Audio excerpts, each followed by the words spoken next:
मुस्लिम महिलाओं की परिस्थिति का विश्लेषण करें। मुस्लिम महिलाओं के बारे में लिखना है डिटेल में। चलो देखते हैं।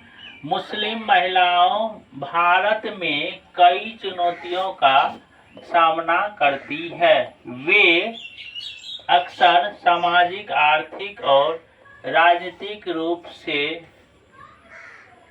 हाशिए पर विकास में बाधा ये लाइन पे आना, हाशिए पर रहती है।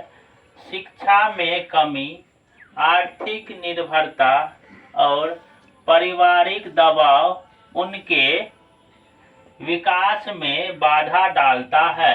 इसके बावजूद कई मुस्लिम महिलाएं शिक्षा और रोजगार के क्षेत्र में आगे बढ़ रही है और अपने अधिकारों के लिए संघर्ष कर रही है। ये सब पहले का घटना था, जो मुस्लिम समाज में बहुत सारी समस्या आता था। अब तो लगभग समस्या नहीं ही है और बहुत सारे व्यक्ति आगे बढ़ रहे हैं।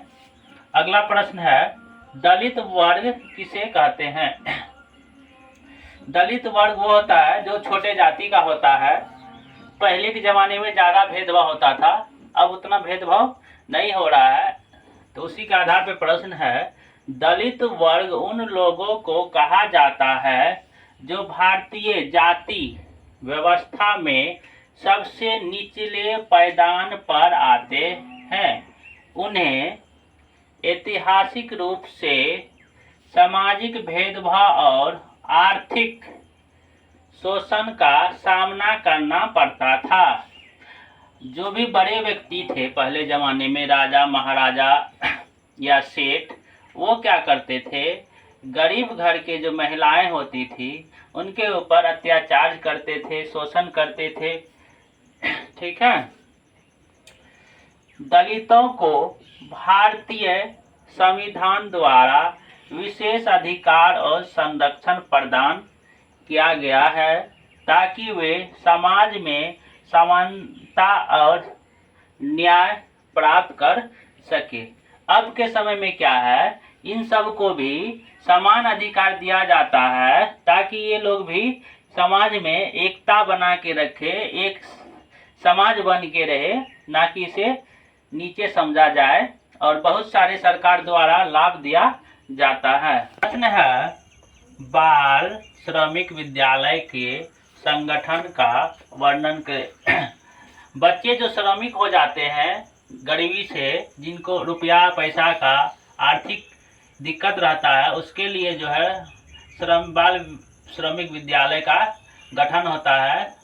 देखेंगे, बाल श्रमिक विद्यालय का संगठन उन बच्चों को बनाया गया है जो श्रमिक के रूप में काम कर रहे हैं। ये विद्यालयों बच्चों को शिक्षा प्रदान करते हैं और उन्हें श्रम में मुक्त करने का प्रयास करते हैं। इन विद्यालय में बच्चों को न केवल औपचारिक शिक्षा दी जाती है बल्कि उन्हें जीवन कौशल और स्वास्थ्य संबंधित जानकारी भी प्रदान की जाती है। कहने का अर्थ है, इसमें तो पढ़ाई लिखाई तो दे ही रहा है, उसके अलावा स्वास्थ्य को कैसे ठीक रखे, अपने जीवन को कैसे आगे बढ़ाएंगे, उसके बारे में भी समझाया गया है।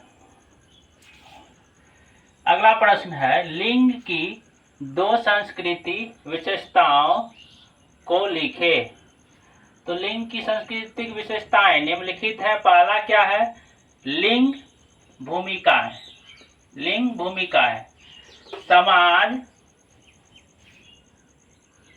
समाज में पुरुषों और महिलाओं के लिए निर्धारित भूमिकाएं, जैसे कि पुरुषों का घर के बाहर काम करना और महिलाओं का घर संभालना। दूसरा है लिंग पहचान। लिंग पहचान, तो यह क्या है, यह उस तरीके को दर्शाता है जिसमें व्यक्ति अपने लिंग को समझता है और समाज में अपनी पहचान बनाता है, जो संस्कृति मानदंडों से प्रभावित होती है।